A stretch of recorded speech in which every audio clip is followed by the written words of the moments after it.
মানে যা।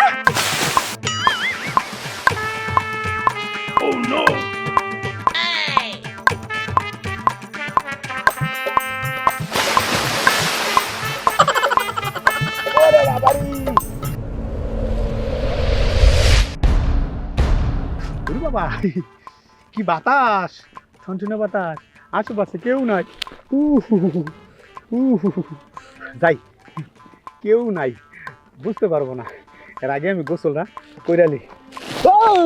হ্যাঁ হ্যাঁ, কি কর? হ্যাঁ? আরে কয় কি? পানিতে হাত দিলে মানে আমার হাত অবশ্যই যাইব। না না, আমি আর হাত দেবো না, একটু পাড়াই দিব। হ্যাঁ হ্যাঁ, ও মানে পা দিলে পাও বসে যাবো। পানি ভাই, বিশ্বাস করো, গেছে 2 মাস আমি গোসল করি নাই। সামনে শীতের আর 4 মাস আছে, তাহলে এই 4 মাসের গোসল বাদই থাকবো। হ্যাঁ, ও আচ্ছা, যাই।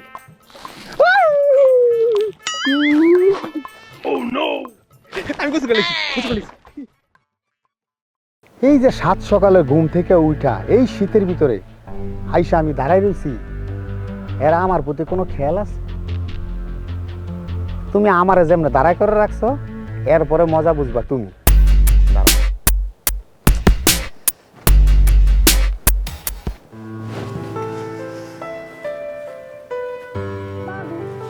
হ্যাঁ বাবু, কয়টা বাজে এখন? আরে তুমি কখন আসছো? আমি একদম ফার্স্ট আওয়ারে চলে আসছি এই শীতের ভিতরে। ওরে বাবা বাবা, কম্বল নিচতে বাড়িতেই পারি না, তারপরে তোমার ভালোবাসার টানে আমি চলে আসছি। আর তুমি কি করলা? ঘন্টার পর ঘন্টা অপেক্ষায়, তোমার কোনো খেয়ালই নেই আমার প্রতি। শোনো, এত সকালে কেউ আসে? আর এত সকালবেলা আমি কিভাবে উঠবো বলো তো?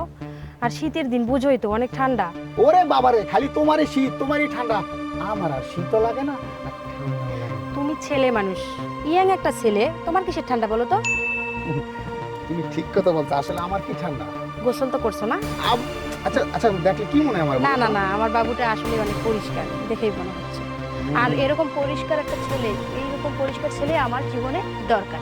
এই শীতে যেন প্রত্যেকটা দিন গোসল করে, বুঝো নাই? এজন্য বলি ইয়াং জেনারেশন।